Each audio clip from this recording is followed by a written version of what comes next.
Toner সব কুকৃতি জানতে পেরে টোনাকে উচিত শিক্ষা দিল ঋদ্ধি। হ্যাঁ বন্ধুরা, এমনটা দেখা যাবে। তাই বিস্তারিত জানতে ভিডিওটিতে একটি লাইক দিয়ে সম্পূর্ণ দেখতে থাকুন। গল্পের শুরুতে দেখা যাবে শেষে সকলেই মিলে খুব আনন্দ করতে থাকে। তখন দেখা যাবে রূপক বলে, শোনো আজকে কি খাওয়া দাওয়া হবে? তখন দেখা যাবে পুলক বলে যে হ্যাঁ, খাবার পরে খাওয়া যাবে, কিন্তু এখন তো আমরা সকলে মিলে একটু আড্ডা দিই। সেখানে আকাশ চলে আসে আর মোহনা বলে চিৎকার করতে থাকে। আকাশকে দেখে সেখানে থাকা সকলে খুব অবাক হয়। তখন দেখা যাবে সেখানে আকাশ এসেই বলে যে শোনো, এখানে কি মোহনা এসেছে? আর তখন দেখা যাবে আকাশের কথা শুনে সকলে ছুটে আসে। তখন দেখা যাবে সেখানে এসে বলে, দেখুন আপনি কেন এখানে এসেছেন, আর আপনার বোনও বা এখানে কেন থাকবে মিস্টার সেন? তখন দেখা যাবে আকাশ বলে, না মানে আমার বোনকে তো আমি খুঁজে পাচ্ছি না, তাই মানে এখানে আমি ভাবলাম যে এখানে যদি মোহনা আদির কাছে এসে পড়ে না, মোহনাকে আমি খুঁজে পাচ্ছি না, সেই জন্য না আমি এখানে এসেছি। তখন দেখা যাবে শুভ বলে, দেখুন এখানে আপনার বোন কেন আসবে বলুন তো? আপনার বোনের তো এখানে আসার কথা নয়, আর আপনিই বা এখানে কেন এসেছেন? আপনি ভেবেছেন যে আমরা সবকিছু ভুলে গেছি? সেটা কি করে হয়? শুনুন, আপনি এই বাড়িতে আর আসবেন না। আপনার বা আপনার বোনের এই বাড়িতে কোনো ছায়াই আপনাদেরকে আমি পড়তে দেবো না। আপনি কি না করেছেন বলেন তো? আপনার তো অনেক ক্ষমতা, সবার সঙ্গে পরিচয় আছে, তাহলে আপনার বোনকে খুঁজে বের করুন না। পুলিশ প্রশাসন আপনাদের আপনার পরিচিত উকিল তো আপনার পরিচিত, আর তাছাড়া আপনার তো টাকা আছে, তাহলে টাকা নিয়ে যান না, নিজের বোনকে খুঁজে বের করুন। মানে আকাশ বলে, হ্যাঁ আমি ঠিক খুঁজে বের করবো। তখন দেখা যাবে শুভকে বলে, শুনুন আপনি তো চেয়েছিলেন তাই না আমার স্বামী আদি জেলে থাকুক, নকল ভিডিও বানিয়েছিলেন যাতে করে আমার আদি থাকুক আর সারা জীবন সেখানেই পড়ে থাকুক। তারপরও আপনি কি ভাবছেন যে এই বাড়িতে আপনি পা রাখতে পারেন? আমাদের সবাইকে নিউইয়র্ক থেকে এখানে পাঠিয়ে দিয়েছেন, আমাদের সবকিছু কেড়ে নিয়েছেন, তারপরেও কোন মুখ নিয়ে তারপরেও আপনি এখানে কেন এসেছেন? শুনুন, আমি আপনাকে না একটা লাস্ট ওয়ার্নিং দিচ্ছি, আপনাকে যেন আমি আমার বাড়িতে সীমানায় আপনাকে আমি না দেখি, আপনার বোনকেও যেন আমি না দেখি, আর যদি দেখি না তাহলে আমার থেকে আর খারাপ কেউ হবে না। কিন্তু ফাঁকা হাউস দিচ্ছি না, শুভলক্ষ্মী কখনোই ফাঁকা হাউস দেয় না, আপনি এই বাড়িতে আর কোনোদিনও পা রাখতে পারবেন না। তখনই পুলক বলে, তুমি আমাদের সঙ্গে যা করেছো তার জন্য আমি নিজেকেই দোষারোপ মনে করছি, যা করেছো সব আমার মনে আছে। তুমি আমার ছেলেকে প্রমাণ করে ফাঁসাতে চেয়েছিলে, আমি না এসব ভাবতেও পারছি না যে এসব কাজ তুমি করেছো। তখন দেখা যাবে শুভলক্ষ্মী বলে, শুনুন আপনি না আপনার বোনকে বলে দিবেন যে আমাদের জায়গাটা যেন দখল না করতে আসে। অন্যদিকে দেখা যাবে মনে মনে অয়না বলে, কি এত বড় খারাপ নাকি আমার বড়দা ভাইকে এভাবে ফাঁসানোর চেষ্টা করছে?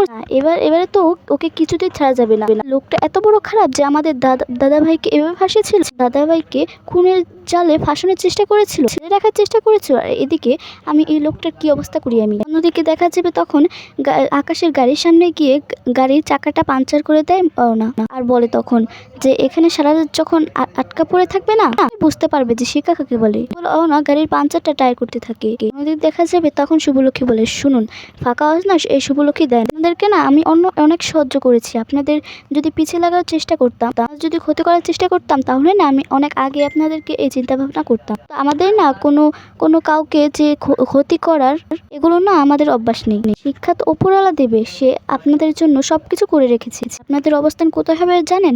গারদের পেছনে। আর আপনি আর আপনার বোন যা করেছেন না, আপনি একটা ক্রিমিনাল।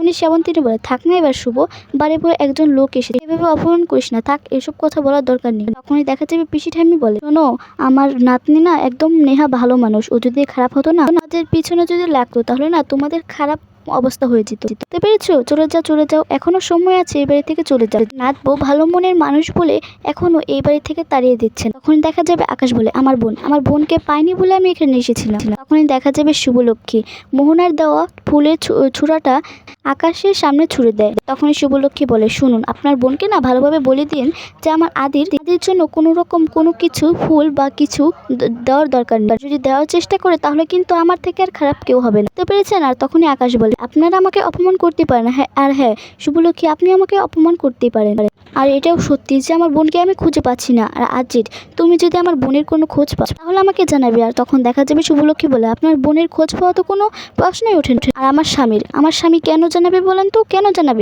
তখন দেখা যাবে পুলক বলে, শোনো আকাশ, ওই বাড়ির গেটটা ওদিকে আমাদের বাড়ি থেকে চলে যাও, আর তোমাদের ছায়া যেন আমার বাড়িতে আর কোনোদিনও না পড়ে। তখন চিৎকার করে বলে, গেট লস, আমাদের বাড়ি থেকে এক্ষুনি বাড়ো। তখনই আকাশ সেখান থেকে চলে যায়। তখন দেখা যাবে ওদিকে দেখা যাবে অয়নাও বলতে থাকে যে এবার কেমন লাগবে, এবার দেখতে পাবে যে কেমন লাগে আপনার ছেলের। আর তখনই না পিছনে ঘুরে দেখতে পায় আকাশ। তখন সেখানে আকাশ এসে বলে যে কি হচ্ছে এটা, আর তখন দেখা যাবে অনন্যা বলে ঠিক হয়েছে, আপনি আমার দাদাভাইকে ফাঁসানোর চেষ্টা করেছিলেন, দেখুন এবার দেখুন আমি কি করছি, আপনার টায়ার পাঞ্চার করে দিয়েছি না। তখনই দেখা যাবে আকাশ বলছে শোনো, আমি যা করেছি না আমার সব আমার জন্য বোনের জন্য করেছি, আমার বড়দাকে ফাঁসানোর জন্য এরকমটা কিছু করিনি। তখন দেখা যাবে অনন্যা বলছে ব্যাস এটাও তো হয়ে গেল, আমি আমার বড়দাকে বাঁচানোর জন্য এসব করেছি, আর কোনো অপরাধী হলো না, এবার আমি এই শিক্ষাটা আপনাকে আমি দিয়ে গেলাম। এরপরে সেখান থেকে অনন্যা চলে যায়। আর তখন আকাশ বলে তুই কোথায়, তোর জন্য এই ছোট্ট মেয়েটা আমাকে অপমান করে গেল, যাই হোক না কেন সেই অপমান আমি মাথায় নেব, তুই কোথায় মোহনা, তুই প্লিজ বাড়িতে ফিরে আয়। এই বলে আকাশ কাউকে একটা ফোন করতে থাকে। দেখা যাবে তুফান একটা মধুকে নিয়ে নাচ করতে থাকে। তখন সেখানে মোহনা এসে সেই দোকানটা দেখেই চমকে সেখানে দাঁড়িয়ে থাকে আর সবকিছু দেখতে থাকে, আর মনে মনে বলতে থাকে কি হচ্ছে এসব, কি দেখছি। আর তখন দেখা যাবে মোহনা ডোনাকে ফোন করে, ডোনা রেগে গিয়ে বলতে থাকে তোমার এত বড় সাহস, তুমি ওই বাড়ির ফোন করেও শান্তি পাও না, এখন আমাকে ফোন করেছো কেন, এখন আমাকে ফোন করেছো। আর তখন দেখা যাবে মোহনা বলছে ডোনা তুমি বলো যে আমার আয়ন কোথায়। তখন দেখা যাবে ডোনা বলে এত চিৎকার করে আমার সঙ্গে কেন কথা বলছো, হ্যাঁ আস্তে করে কথা বলো, আর সেটা দিয়ে তুমি কি করবে। তখনই মোহনা বলে একদম চিৎকার করবে না, আমি যেটা তোমাকে বলেছি সেটা বলো। তখনই ডোনা বলে কেন, দাদাভাই তো ঘরেই আছে, দাদাভাই আর কোথায় যাবে, এখানে তো সবাই মিলে পার্টি করি, তোমার কি দরকার। তখন দেখা যাবে মোহনা বলে যে শোনো তুমি না আমার সঙ্গে এভাবে কথা বলবে না, কোনো রকম চালাকি করবে না, আমার আয়ন কোথায় আছে সেটাই বলো, আর কোনো রকম চিৎকার করলে না সবাই জেনে যাবে, এতদিন ধরে আমাকে হেল্প করেছে বুঝতে পেরেছো। আর তখন দেখা যাবে ডোনা ভয় পেয়ে যায়। মোহনা যখন জানতে পারে যে আদি বাড়িতে আছে, তখন মোহনা মনে মনে বলছে যে এতটা মিল কি করে। আর তখন দেখা যাবে ফোন কেটে দেয় মোহনা। আর তখন দেখা যাবে ডোনা চিৎকার করতে থাকে মোহনা বলে। আর তখন দেখা যাবে সেখানে ঋদ্ধি এসে পড়ে আর বলে যে ডোনা। আর তখনই দেখা যাবে ডোনা ভয় পেয়ে ঋদ্ধির দিকে তাকিয়ে থাকে। তখন দেখা যাবে বলছে আমি খুব আগেই জানতে পেরেছিলাম যে মোহনাকে তুমি সব খবর দিতে, আমাদের বাড়ির সব খবর না হলে মোহনা জানতো কি করে, তুমি সবকিছু করছো তাই তো মোহনার সঙ্গে হাত মিলিয়ে। তো এতদিন না আমি একদমই আমি কিছু টেরই পাইনি, এখন না আমি সব কিছু টের পাচ্ছি। আর এবার তুমি কি করবে, আমাদের বাড়ির সকলকে তুমি বিপদে ফেলেলে, তো তোমার সঙ্গে কোনো রকম সম্পর্ক রাখবো না, আমি তোমার সঙ্গে কোনো রকমই সম্পর্ক রাখতে চাই না। ঋদ্ধি সেখান থেকে চলে গেলে ডোনা অনেকটাই ভয় পেয়ে যায়। দেখা যাবে মোহনা এগিয়ে যায়, এতটা মিল কি করে। তখন দেখা যাবে সেখানে থাকা কিছু গুন্ডা মোহনাকে দেখে এগিয়ে এসে তখন এসেই বলে কি চিকনি চামলি এসো আমার কাছে। আর তখন দেখা যাবে সেই গুন্ডাগুলো মোহনাকে নিয়ে টানাটানি করতে থাকলে, আর তখন দেখা যাবে মোহনা একটা ছুরি বের গুন্ডাগুলোর গালে আঘাত করে। তখনই সেই গুন্ডাগুলো বলতে থাকে তোরা আজকে পেয়ালাল হতে চেয়েছিলাম, তুই কিনা আজকে আমার গাল থেকে রক্ত ঝরালে, আজকে তোর আমি কি হাল করি। এই বলে একটা কাচের গ্লাস বের করে মারতে গেলে তখন দেখা যাবে সেই তুফান এসে সেই গুন্ডাগুলোকে ধরে ফেলে। তখন মোহনা তো সেটা দেখে অনেকটা অবাক হয়ে যায়। আর তখন দেখা যাবে সেই তুফান ইচ্ছে মতো মারতে থাকে সেই গুন্ডাগুলোকে।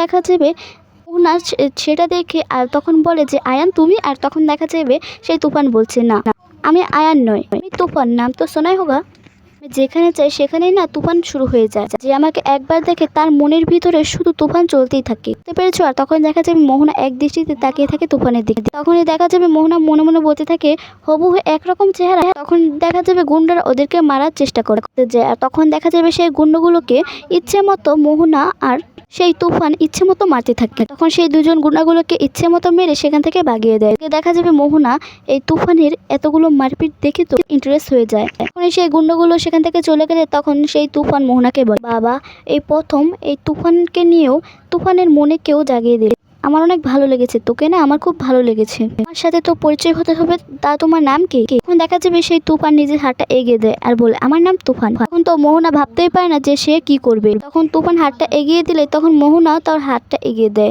তখন মোহনা মনে মনে বলতে থাকে না এর সাথে তো আমার হাতটা মেলাতেই হয়। এই বলে তখন সেই তুফানের সঙ্গে হাত মেলায় মোহনা, আর দুজনে এক হয়ে যায়। তারপর অনেক মাস কেটে যায়। মাস কাটার পরে ওদিকে দেখা যাবে শুভদের বিজনেস খুব ভালো চলছে। আর তখন সমবয়ের সঙ্গে কথা বলতে থাকে শুভ, বলে আমি জানতাম যে আমাদের সমবয়ের মেয়েরা সবকিছু করতে পারে, দেখো কত বড় একটা প্রদীপ, যাদেরকে ডিনাররাও ফোন করতে থাকে আদিকে। তখন দেখা যাবে পুরবী পুজো দিয়ে এসে সবার মাথায় ফুল ছোঁয়াতে থাকে।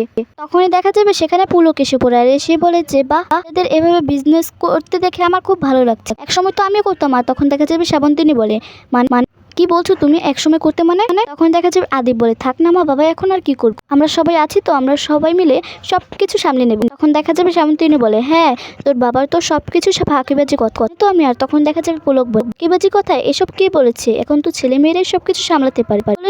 পুলক সেখান থেকে চলে যায়। আর তখন দেখা যাচ্ছে শ্যামন্তনী বলে, বুঝিস তোর বাবা এখন সুযোগ করে চা খাওয়ার আড্ডা দিতে চলে গেছে, আগে নিউ ইয়র্কে তো এসব করতো না। আর তখন দেখা যাবে শুভ বলছে, থাক না একটু নিজের মতো করে কাটাক তাহলেই হবে। তখন দেখা যাবে শুভ ঋদ্ধিকে বলে, আচ্ছা ঋদ্ধি, ডোনা কোথায় রে? তখনই দেখা যাবে ঋদ্ধি বলে, মোহনা কি আর বাড়ি থাকে নাকি? সে ব্রেকফাস্ট করে কখন বের মতো খায়ও না, কোথায় যায় না যায় সেসব কিছুই জানে না, নাকি বিজনেস সামলাবে। বলে সেখান থেকে শ্রাবন্তী চলে গেলে তখন দেখা যাবে ঋদ্ধি বলে, থাক না শুভ, এভাবে ডোনাকে ছাড়াই আমরা না হয় বিজনেসটা চালাই, এভাবে সামলাই। আর তখন দেখা যাবে শুভলক্ষ্মী বলে, এবার কিছু একটা তো ঘটেছে, ডোনা আসলে ডোনার সঙ্গে কথা বলতে হবে।